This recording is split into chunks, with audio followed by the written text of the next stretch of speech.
The Locked On Podcast Network presents the College Sports Big 3 in 30.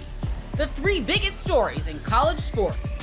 From our local experts at the Locked On Podcast Network. Bringing you the real story. Why it matters, what's next, who wins the big game, and more, all in 30 minutes.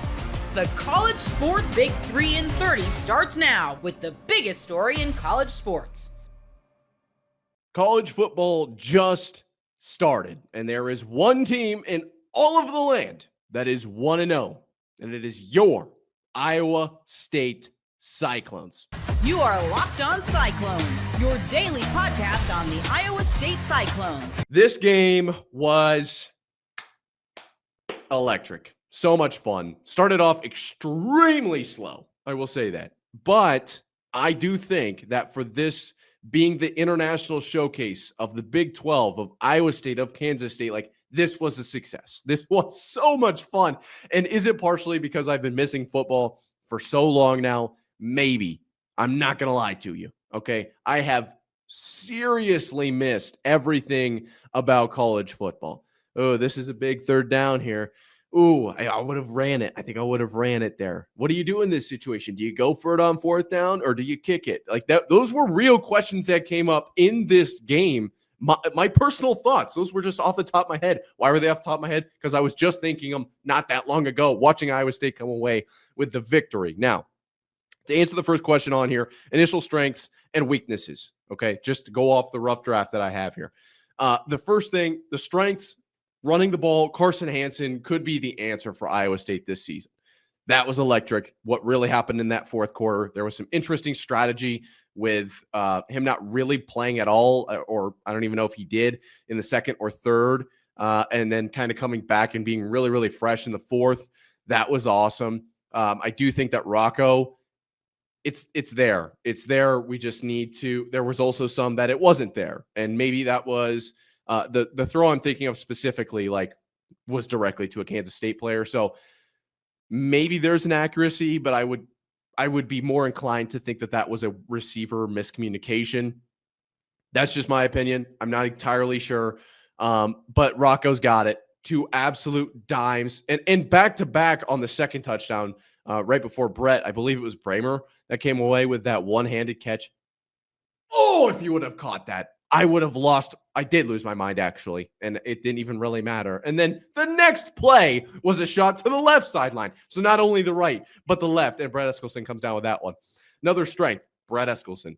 That guy, I think, is probably, just based off of this one game, which I know it's early, but that guy is probably the answer, the step in for Higgins and Knoll. Like, we've talked so much all offseason. And that's a name that we have talked about a lot. And I've also talked about the tight ends. And Benjamin Bramer showed up, had a 21-yard reception. And based on this box score at 2 receptions for 41 yards, that means his other reception was 20 yards.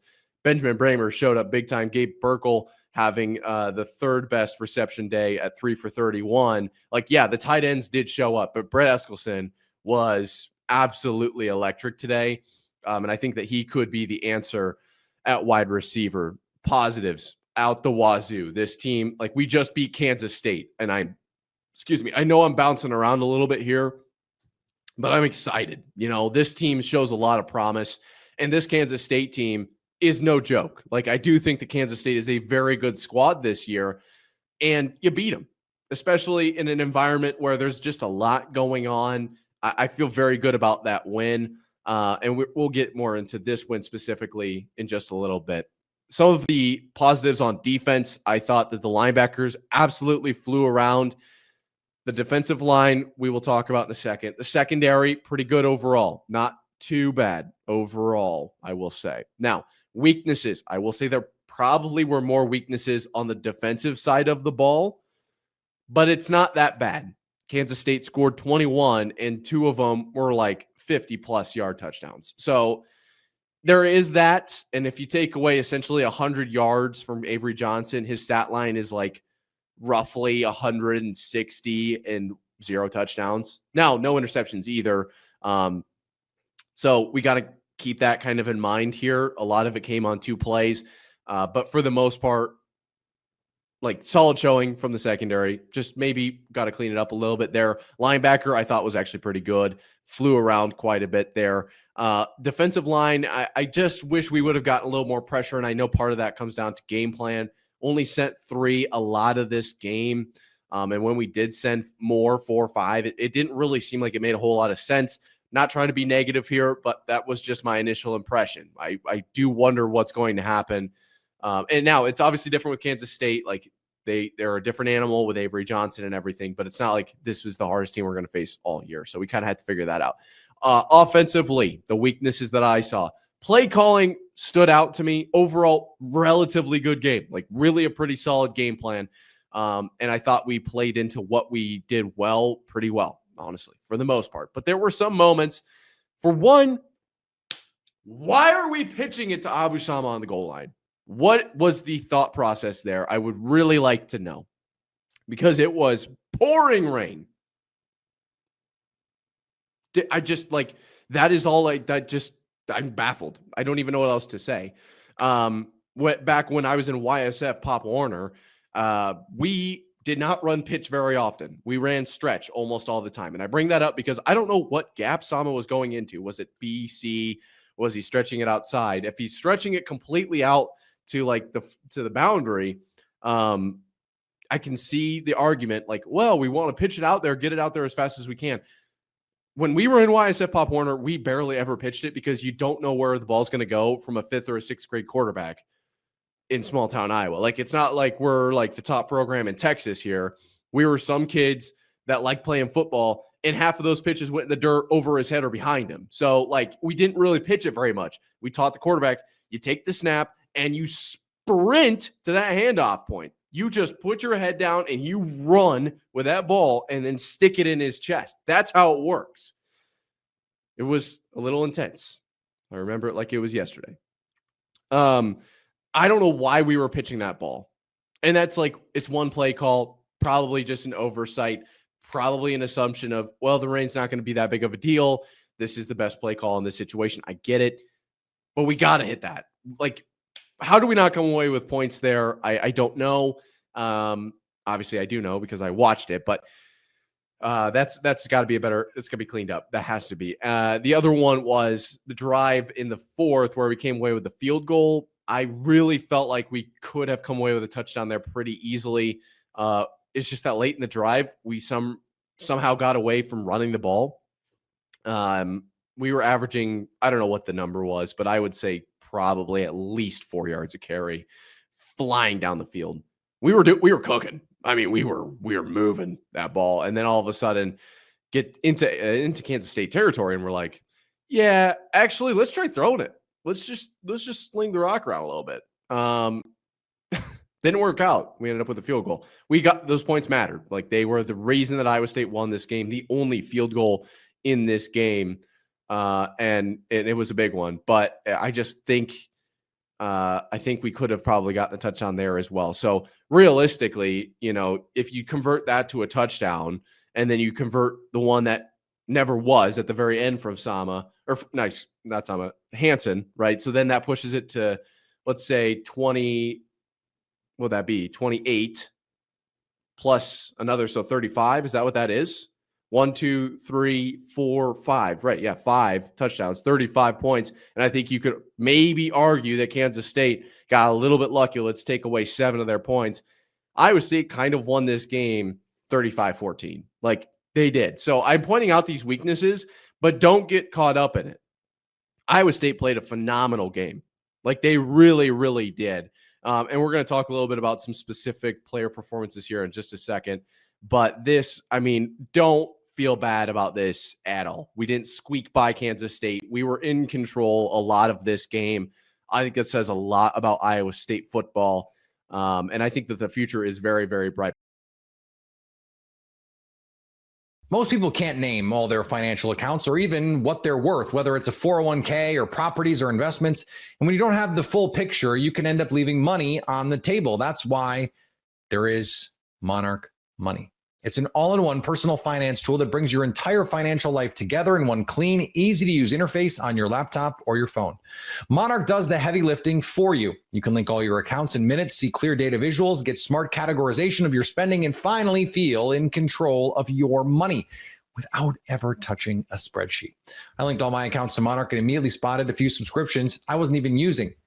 Canceling those all can save you money every month. Don't let financial opportunities slip through the cracks. Use code LOCKEDONNFL at monarchmoney.com in your browser for half off your first year. That's 50% off your first year at monarchmoney.com with code LOCKEDONNFL.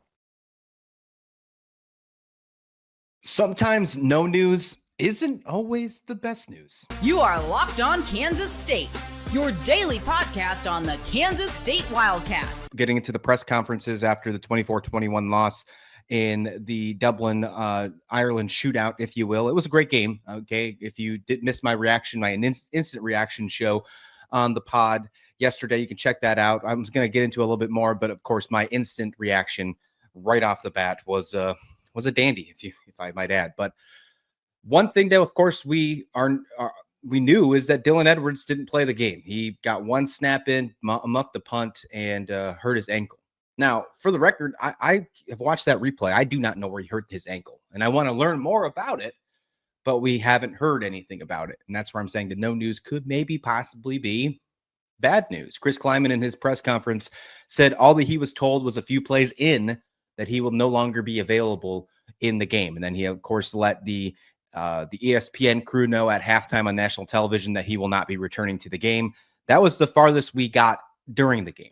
And then in the press conference, that's what he said about the availability portion. We know nothing else about Dylan Edwards as of right now on Sunday. Of course, they're flying home. It's technically a normal week, but in this long traveling, it becomes a short week for Kansas State. They'll get right back to it. We'll get press conferences from them and some players and possibly other coaches other than Chris Kleiman early in the week. Of course, we'll have you covered on here, Locked On Kansas State. The only thing that we have seen, and that's just from some fans taking photos at the airport, is that Dylan Edwards was seen at the Dublin airport in a walking boot. That doesn't sound like a good thing. That doesn't sound like a great thing at all. Now, he did return to the sidelines during the game. It didn't seem like he was limping. He was away from the offense, so you could tell that he was not going to return to the game before we heard the announcements from Chris Kleiman at the half. And as I mentioned, I didn't see him really limping off the field after the muff punt. I don't know what happened. If it was a freak accident, I'm not really sure. If it was a sprain or a swelling. Either way, I'm not excited about the fact that we don't have much news about it. Makes me a little on edge, and I'm a little concerned. Now, hopefully it's something minor. Hopefully it's something that's just not worth discussing, other than the fact that he just wasn't available for the Dublin game. Maybe they're playing it safe. Who knows? It also comes to mind on the same topic of Dylan Edwards. You might as well stick here. When they discussed with Avery Johnson, they talked to Avery Johnson, the pressers. One of the biggest questions that popped up was, the beginning of the game started pretty slow. Was that because of the Dylan Edwards injury? And he was, of course, I think Avery Johnson is stepping forward and trying to be a lot more accountable this year, being a lot more transparent, which is already we've seen that in the offseason, and he definitely did that in the presser. And he was straightforward with his answer in this one as well. He said, yeah, we had plenty set up for Dylan Edwards in this one. Bunch of stuff game planned for Dylan Edwards. And of course, they had to make some adjustments. Joe Jackson came in, and for what he had in front of him, other than that fumble, I think he did just a fine job. I think that obviously you could have improved there. And then I think Devin Rice kind of stuck out into the spot to where you were going to hopefully put Joe Jackson. I think Devin Rice did an okay job as well. Of course, that running game would have been a lot more explosive if Dylan Edwards was in the backfield. I love the fact of having Dylan Edwards and Joe Jackson and Devin Rice as a 1-2-3 combo in that backfield this year. Coach Brian Anderson has discussed this entire offseason that he feels like this is the deepest running back room he's had since being at Kansas State.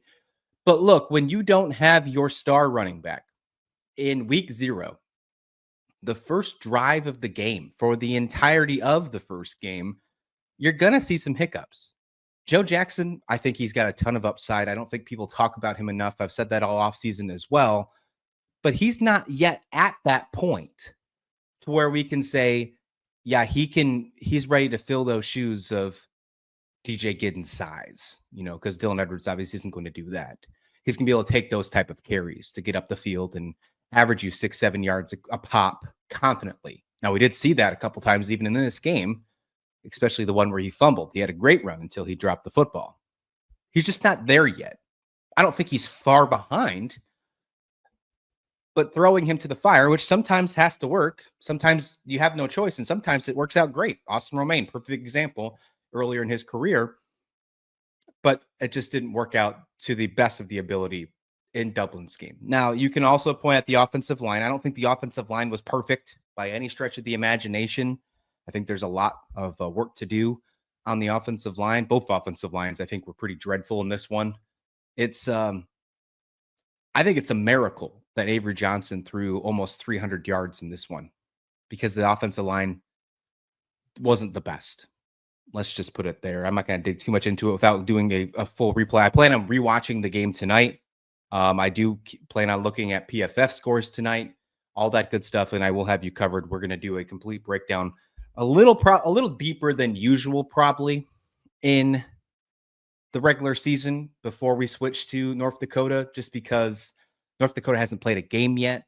They're an FCS school. There's not as much coverage as a Power 4 Big 12 school. So we'll probably focus a little bit more on this Dublin game and talk about how the team can actually improve and what to look for keys of improvement in the North Dakota game this coming Saturday. I think we just have no choice, to be completely honest. A couple other things that popped up here on this presser before we dive in a little bit more.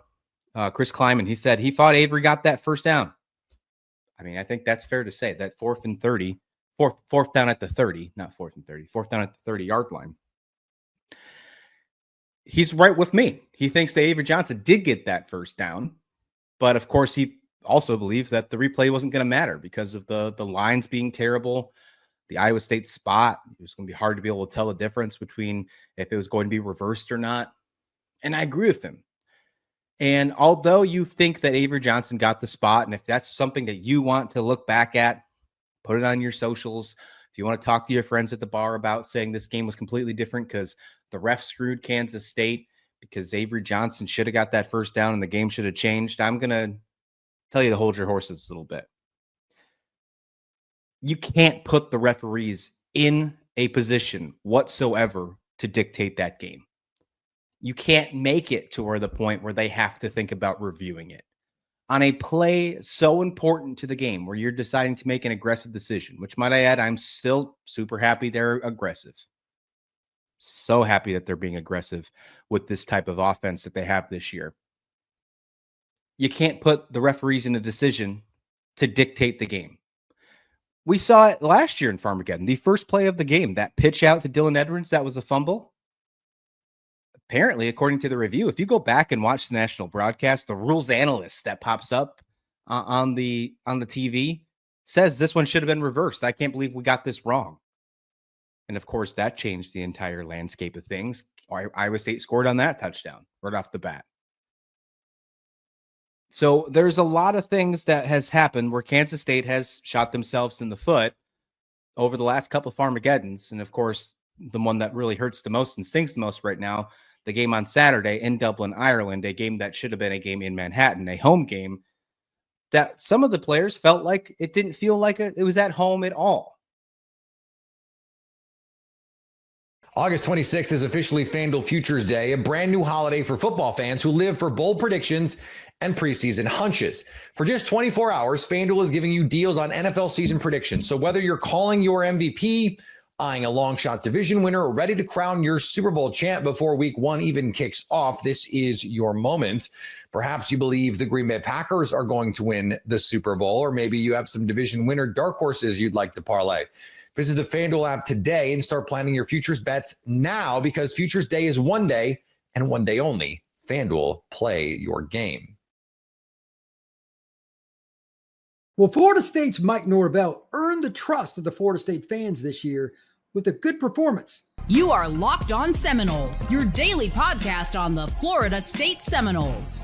Part of the Locked On Podcast Network, your team every day. So, Jeremy, I wanted you on just to get your take to make sure I don't miss anything and to have some fun. So the first thing, I'm just going to put you right out there in front of the bus, though. First one, just overarching theme. Do you feel comfortable long-term with Norvell being the guy that leads the Florida State Seminoles? No. And I say that because there's no track record of someone having a 2-win season, bouncing back and doing what he needs to do, especially You're right. And I've never seen it before. So how could I say this is the guy? And if I said, man, I see a lot of great young talent for the future, I could feel better. I don't see that as a whole. Mike has never been a great recruiter, which you have pointed out very well many times. So I don't see down the line where we can get better if we just stay patient. He put the Band-Aid he needed to put on for this year. We think, but I'm still not sure. So I don't think so. And I said that about Jimbo towards the end of his time. I'm saying that about Mike too. Your point is an excellent one about 2 and 10. There are just statistical data points that you can use: hockey, baseball, whatever you want. Baseball, especially, it's such a stat sport. But name a coach that's had a season like that that won a national title. There have been guys that have bounced back and came close, kind of. Notre Dame in 2016 went 4-8. They made the playoff after that. That was I thought Brian Kelly was done. So at least he did that. But even getting there was kind of surprising. And I don't think he's ever winning a title, even though he's at LSU and it's easier to win there than it is in Notre Dame. I don't think he's ever winning a title. Norvell went 2 and 10, and that's the worst team at Florida State modern history since World War II. It's probably the worst team in Florida State. So it's unbelievable how bad they were. But the ironic part, and I got to give the administration at Florida State University credit. I'm sure the conversation, and I'm ad-libbing here, you're getting rid of these coordinators, and we're going to spend some money on some guys. You better get this right, or you're gone too. I mean, I'm sure that, and he probably knew that. Yeah, I give Norvell credit. This is a point. What was the number, Jeremy? Like $4 million he gave back off his contract to donate. 4.5. Yeah, 4.5. That's cool. I mean, that's cool. Yeah, but we talked about it. It was very. His agent did a good job with that one. Let's just say, it's good to endear yourself for the fan base. If we can, he gets it all back. So it was really, he had nothing to lose by doing that. That was just to save face a little. I give him credit for even trying, because like a lot of coaches are stubborn. So I'll leave it at that and be on the positive. Oh yeah. But a lot of coaches just would have been like, well, just fire me.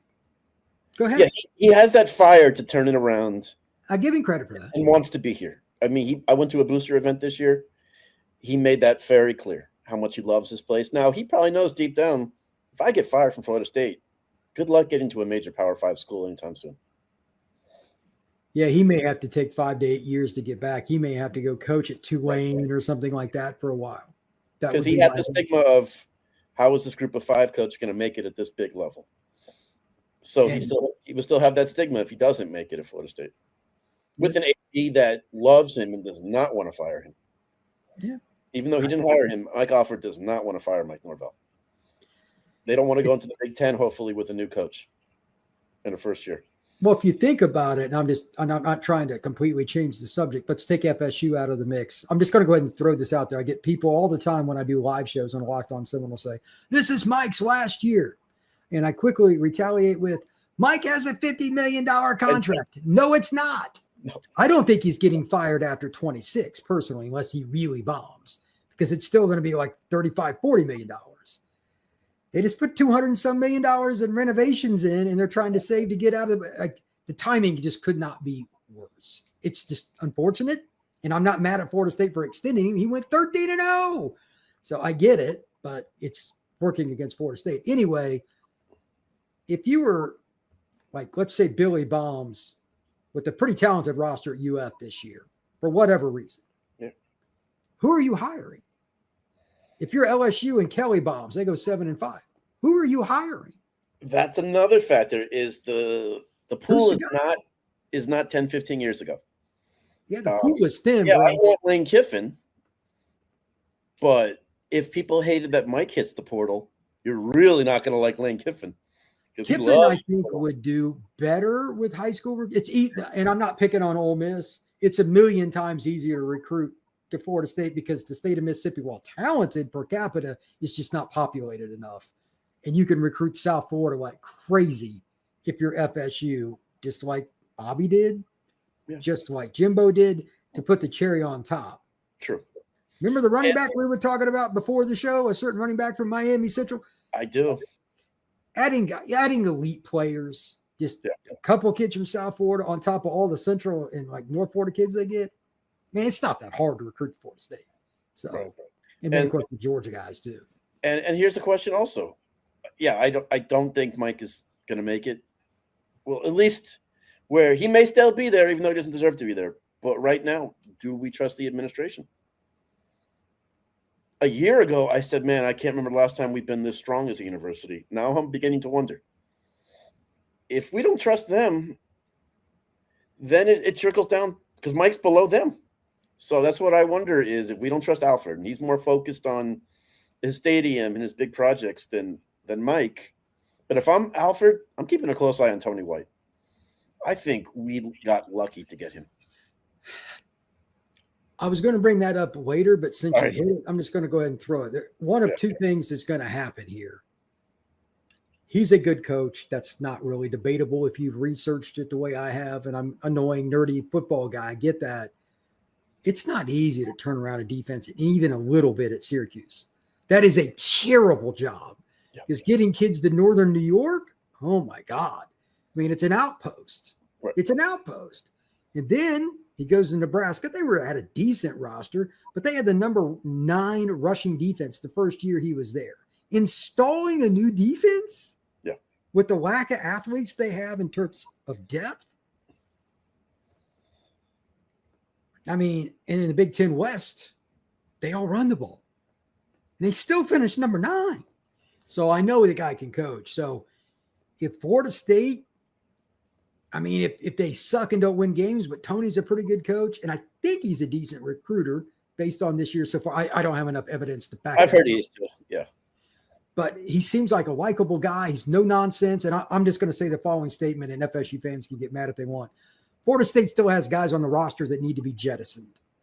Yeah. That is probably Norvell's second biggest fault besides is the same thing I say almost every show. He's not a good recruiter. But if you bring somebody on the roster that screws around, even if they started out as a guy you should have recruited, if they're idiots, you got to get rid of them. Yeah. Florida State's got to cut bait with some guys. Tony's made it clear he does not suffer fools. Out of everything I've taken from fall camp, just looking at the roster, the team, the program, Jeremy, my favorite thing is that Tony White doesn't suffer any fools.